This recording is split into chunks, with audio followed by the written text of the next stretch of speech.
Packing box, storage bag, clamp watch, watch pen, manual and accessories are complete.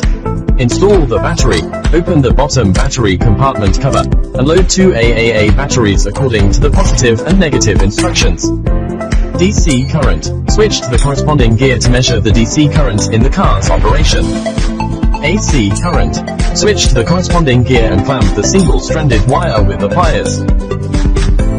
Non-contact sensing, and a beep alarm will sound when a nearby power supply is detected.